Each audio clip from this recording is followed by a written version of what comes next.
Paulette Graf has been meditating for more than 30 years in the Buddhist traditions of Zen, Vipassyana, and Shambhala. She offers classes in mindfulness-based stress reduction in the New York City area. In this segment, we'll be talking about mindfulness-based stress reduction and her life's journey. Welcome. Thank you. It's great to be here. Yeah, so in the previous segment, we talked about the body scan. Yes. In this one, we're going to be talking more about mindfulness-based stress reduction. So tell me about mindfulness-based stress reduction, assuming they didn't watch the previous segment. Oh, that they didn't watch the previous. No. All right. I know, it would be shocking if they didn't, but let's just say maybe they didn't watch it. Okay, So tell me sure. all about mindfulness-based stress reduction.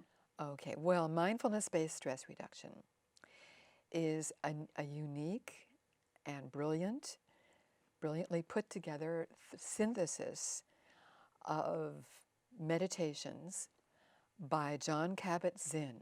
That's name is Jon Kabat-Zinn. Some people may not have heard of him, but many have at this point. He put together mindfulness-based stress reduction, and he is the founder of the Center for Mindfulness in Worcester, Massachusetts. It's connected to the medical school at UMass Medical Center in Massachusetts. And reason I say synthesis is that it's a combination.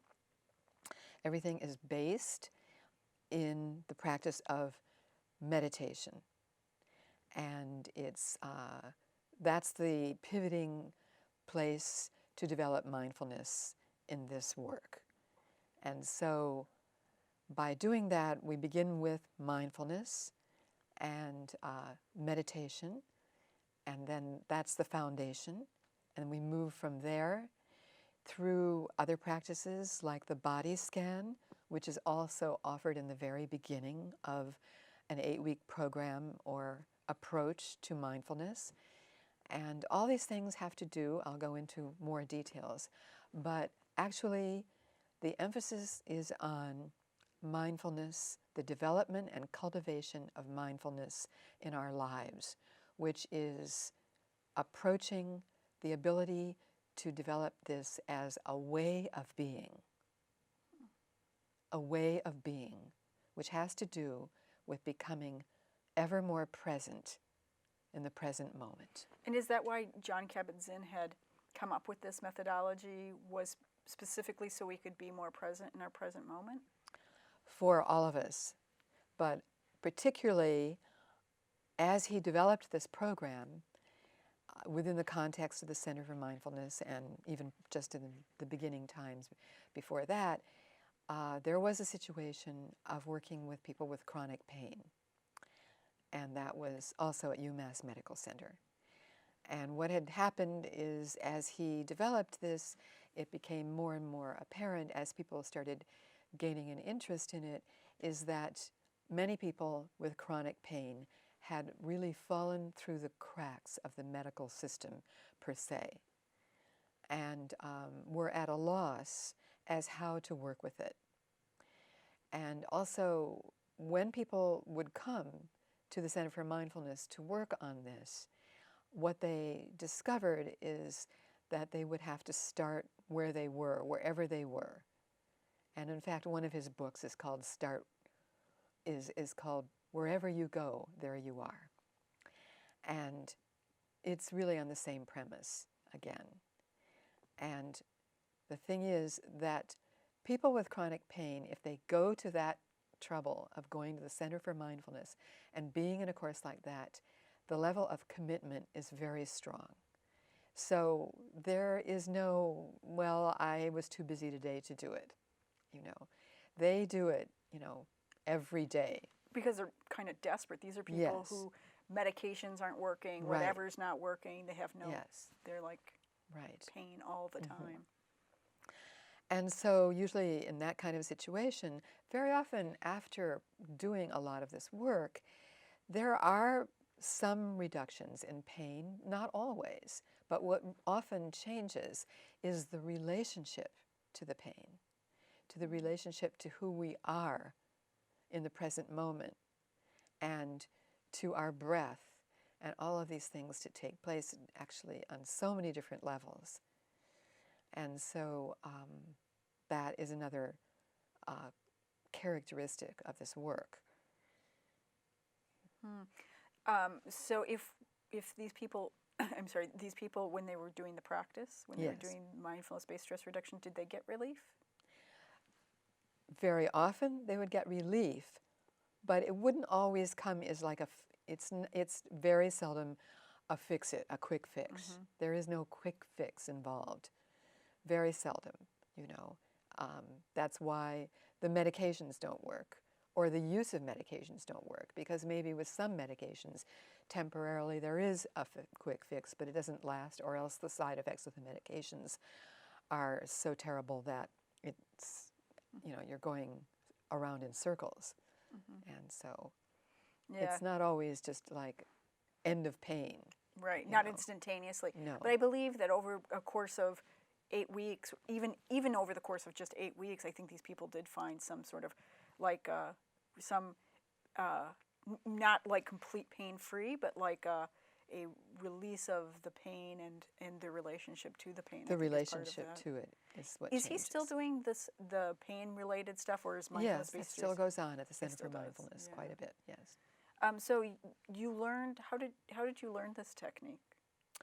I am a mindfulness-based stress reduction teacher. I trained at the Center for Mindfulness in Worcester, Massachusetts, and also was mentored, and before that by one of my colleagues now, Dr. Polly Wheat in New York City, and it was a great privilege and honor to do that.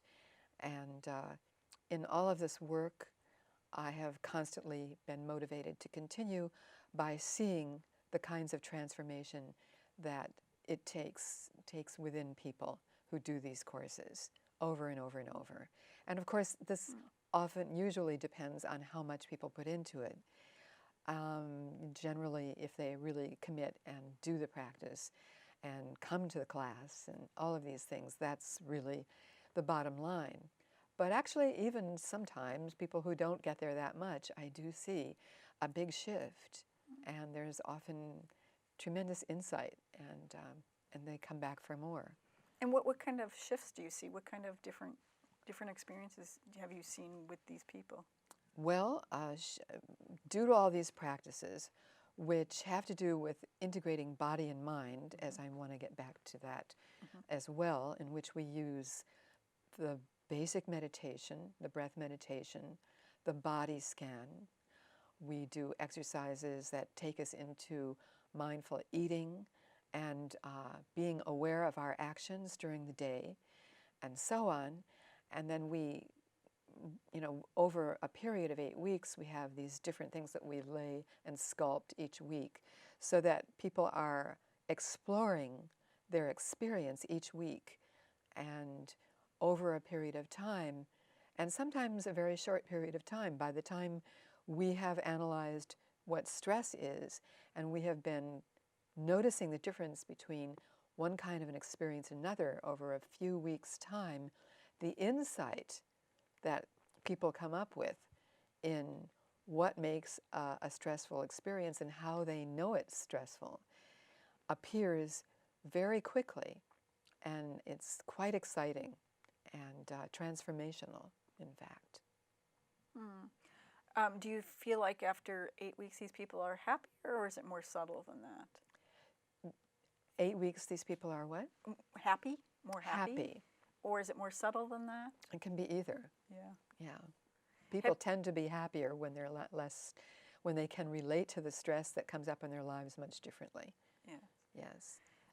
So in your own personal practice, you have Yes. done Zen, Vipassyana, Shambhala. How do you feel like this relates to that? How does MBSR, Mindfulness-Based Stress Reduction, how does that practice relate to your own personal practices or your own personal experiences? Well, when people go through the training, some of the requirements as mindfulness-based stress reduction teachers are that we have some experience, and perhaps considerable experience, in meditation, in a practice of meditation, a personal practice, so that we know so that we are actually embodying it. However, I'm not saying any of us are perfect in any of that. None of this is about perfection, but actually that's part of the practice as well, that we're working with ourselves as we are. Nevertheless, the experience over a period of time of having that is something that is very helpful to be someone who can manifest and who can actually bring this with some area of expertise or knowing what we're talking about, you know, or experiencing. So it is helpful that we have done retreats and practiced. These are all kinds of various variations on the forms of meditation that are brought out in mindfulness-based stress reduction. And why did you choose to teach mindfulness-based stress reduction and not one of these other traditions that you had experienced? Actually, I do teach within the Shambhala tradition as well, and if I had time, I probably would teach all of them. But you have to single things out. And my tradition, personal tradition of practice, is within the Shambhala tradition, and I'm a Shambhala meditation instructor. But at a certain point, after actually being in Colorado for quite a few years and attending Naropa University and so on, for various reasons, my husband and I came back out to the East Coast, and at that point we were also really interested in, although we'd been involved in the arts and various forms of doing meditative work, we were looking for a way that we could actually bring our livelihood into focus in terms of something extremely meaningful, and being able to give that to people in the world per se, you know. And the thing that was so appealing to us about mindfulness-based stress reduction is that it can be available to anyone who might feel a little intimidated or hesitant to go into a particular kind of meditation center or someplace where people are wearing Zen robes or any other kinds of Buddhist kinds of affiliations. So this can be brought right into a work site or into various other places that we can teach that don't necessarily have those trappings. I don't want to say trappings in a negative way, but hospitals, you know. Without the sort of religious affiliation, making it more secular. Yes, making it accessible to many kinds of people that way. Right, and that's what you've kind of experienced in all the classes you've been teaching, is people sort of, that appeals to people. Yes, and interestingly enough, one of the places I teach is the Shambhala Meditation Center, and it doesn't seem to discourage people at all. There are lots of people taking classes there. It's one of my popular places to teach, but also I teach at other places around the city, including the Brooklyn Society for Ethical Culture, and it is, you know, it's very popular and it's very accessible once again. And it's good that I also belong to the Mindfulness Meditation Instructor Collaborative, which is, we have the website on here too, and that is that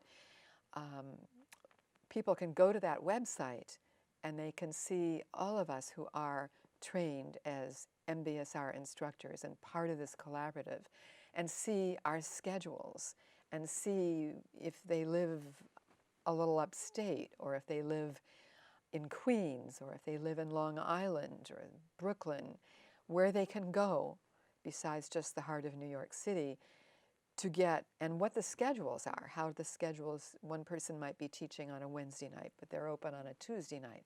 Where can they go and fit that into their really busy schedules, as everybody is here in New York? Yeah, mindfulness-based stress reduction, I believe, had been spotlighted on 60 Minutes, and it had gotten a lot of press. I feel like recently, although I've known about it probably for at least 10 years, maybe 15, it seems like it's quite popular, and I think that I do think that I agree with you that it does seem like part of it is the sort of secular nature of it. You know, it isn't steeped in any sort of religion or any culture or anything. Right. That it seems like it's more people come to that. So I would like to hear a little bit more about like any benefits that you feel like people can get from having a practice like this, either for yourself or for what you've witnessed in your community, whether it be teachers or students or anything?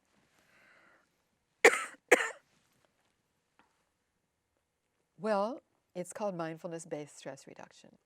So we do work with that element to begin with, particularly. Do you feel Yes. that it does help stress reduction? It certainly does for me. Yeah. Yes, indeed. And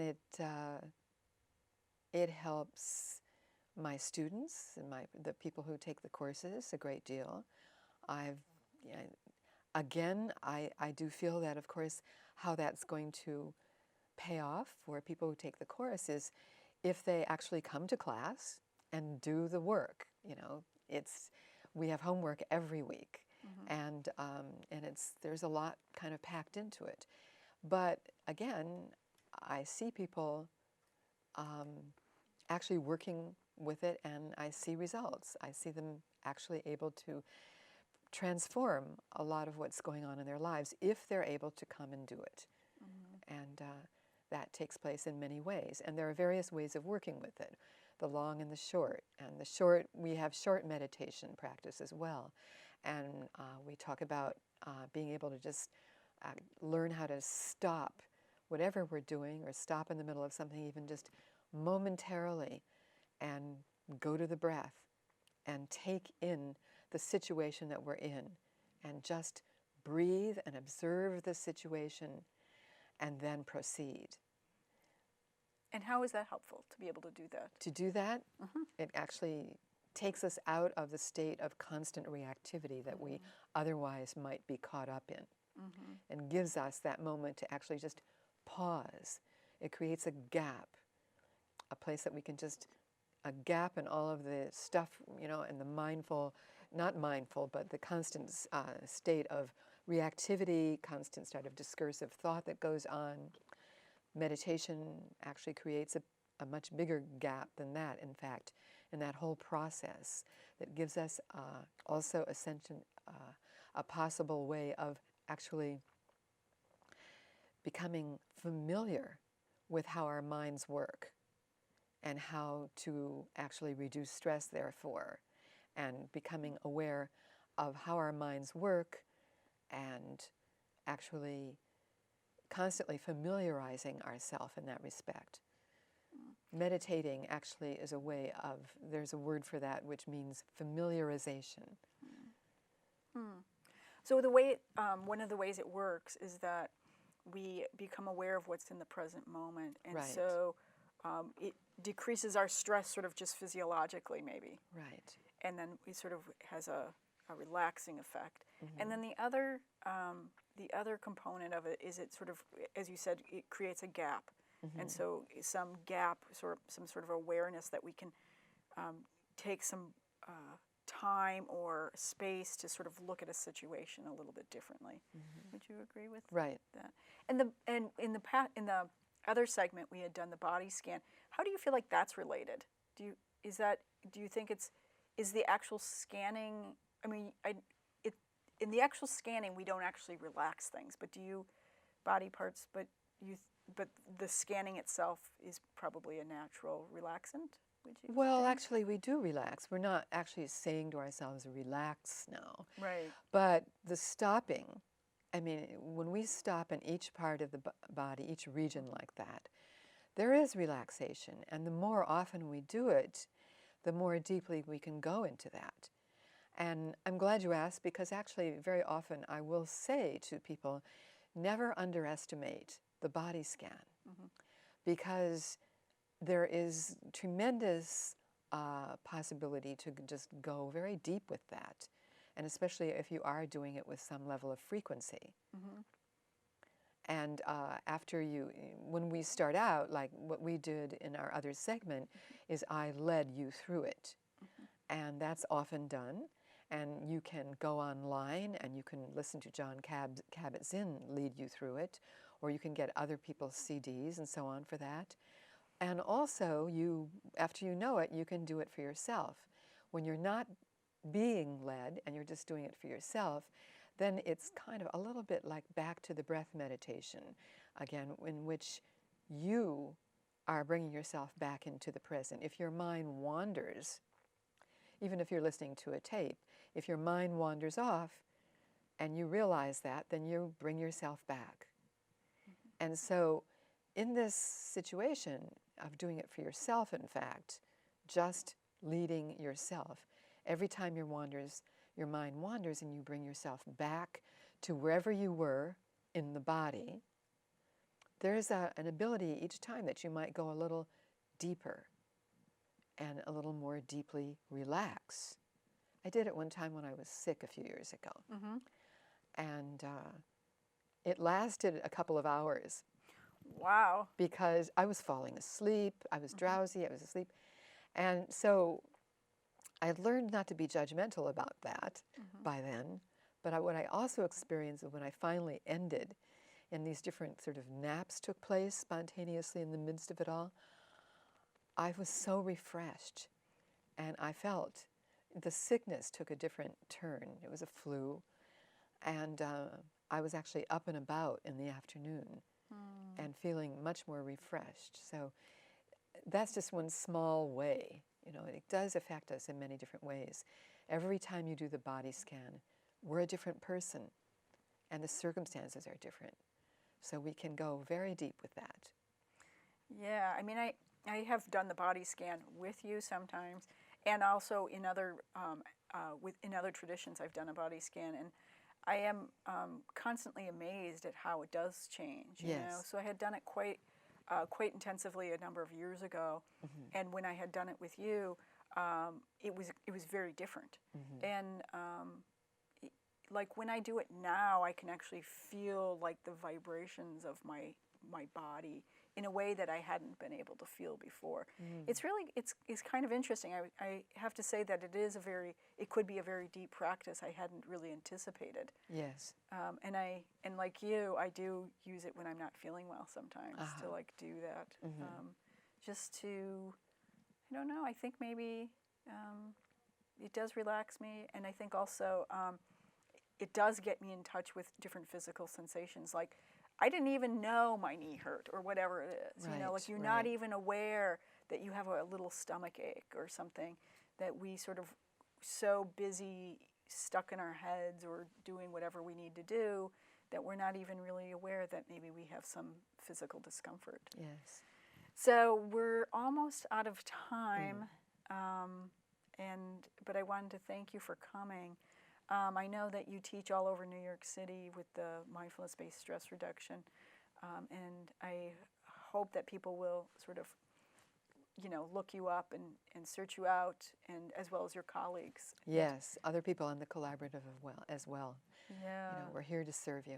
Yeah, and I think it is very accessible. I think that if you're not maybe into, I mean, I come to my practice through Buddhism, and that's okay with me, you know. But I think that for a lot of people, it's intimidating, or they're not interested, or there's something about it, and that's okay too. So I hope that they sort of pursue anything, really anything.